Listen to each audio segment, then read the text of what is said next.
വിഴിഞ്ഞത്തെ കേന്ദ്ര സമുദ്ര മത്സ്യഗവേഷണ സ്ഥാപനം CMRFI കൂടുകളിലെ കടലിലും തീരദേശ ജലാശയങ്ങളിലും ഇനി ഇവയെ വളർത്താനാകുമെന്നാണ് പറയുന്നത്. കടൽ മത്സ്യകൃഷിയുടെ വളർച്ചയിൽ നിർണായക നേട്ടമാണ് ഈ കൈവരിച്ചിരിക്കുന്നത്.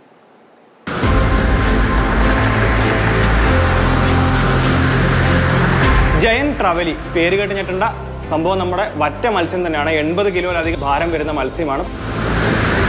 പല പേരുകളിൽ അറിയപ്പെടുന്ന മത്സ്യപ്രേമികൾക്ക് ഏറെ പ്രിയമുള്ള വേളാപ്പാര, പാര അഥവാ വറ്റ. ഈ മത്സ്യത്തെ കൃത്രിമമായി പ്രജനനം നടത്തുന്നതിനുള്ള പുതിയ രീതി വികസിപ്പിച്ചിരിക്കുകയാണ് കേന്ദ്ര സമുദ്ര മത്സ്യ ഗവേഷണ സ്ഥാപനമായ CMFRI. മേഖലാ കേന്ദ്രമായ വിഴിഞ്ഞം സെന്ററിനാണ് ഈ അപൂർവ നേട്ടം. ലോകമൊട്ടാകെ കാത്തിരിക്കുന്ന ഒരു മീനാണ് ഈ ജയൻ ട്രവലി. അതിൻ്റെ ബ്രീഡിങ്ങും സീഡ് പ്രൊഡക്ഷനും ലോകത്തെമ്പാടുമുള്ള മത്സ്യകൃഷി, സമുദ്ര മത്സ്യകൃഷിക്ക് ഏറ്റവും അധികം ഒരു ചേഞ്ച് ഉണ്ടാക്കാൻ പറ്റുന്ന ഒരു മത്സ്യമാണ് ജയൻ ട്രവലി. 5 മാസം അല്ലെങ്കിൽ 4 മാസം പ്രായമായി വിളവെടുപ്പിന് തൊട്ട് മുന്നേ തന്നെ ഒരു വലിയ മഴ വരികയും അല്ലെങ്കിൽ 1-2 ദിവസത്തെ വലിയ മഴ കൊണ്ട് സലൈനിറ്റി അഥവാ ഉപ്പിൻ്റെ അംശം ഒരുപാട് കുറയുകയും അതുവഴി ഒരു ഭീമമായ നഷ്ടം കർഷകർക്ക് സംഭവിക്കുകയും ചെയ്യാറുണ്ട്. അങ്ങനെ സംഭവിച്ച ഒരുപാട് കാര്യങ്ങൾ നമ്മുടെ അറിവിൽ തന്നെ ഉണ്ട്. അപ്പോൾ ആ ഒരു കാര്യം വെച്ചിട്ടാണ് കുറച്ചുകൂടെ ഗ്രോത്ത് റേറ്റ് ഉള്ള, വളർച്ചാ നിരക്കുള്ള, അതേസമയം മഴ ഒരു വലിയ പ്രശ്നമാവാത്ത രീതിയിൽ ഉപ്പിൻ്റെ അംശം വലിയ പ്രശ്നമാവാതെ ജീവിക്കാൻ പറ്റുന്ന എന്നാൽ ഓഷ്യാനിക് ആയിട്ടുള്ള ഒരു ഫിഷ്, ആ ഒരു കൺസിഡറേഷനിലാണ് നമ്മൾ ഈ ജയൻ ട്രവലി എന്ന് പറഞ്ഞ മീനിലേക്ക് എത്തിയത്.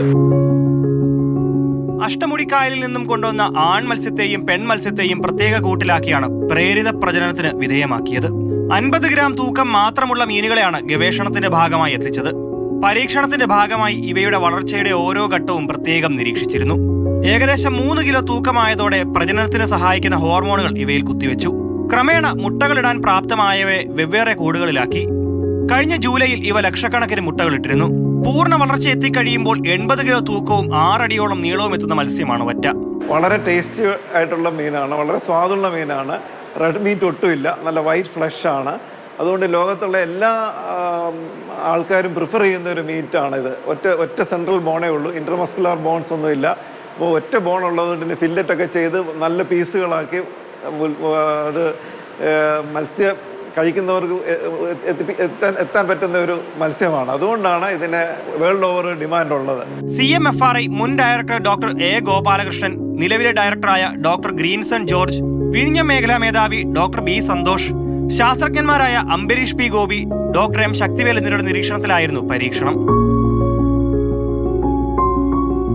കൃത്രിമ പ്രജനനത്തിലൂടെ ഇപ്പോൾ നിർമ്മിച്ചിട്ടുള്ള ഈ വറ്റക്കുഞ്ഞുങ്ങൾ കർഷകർക്ക് ഗുണകരമാവുന്ന പ്രതീക്ഷയിലാണ് CMFRI.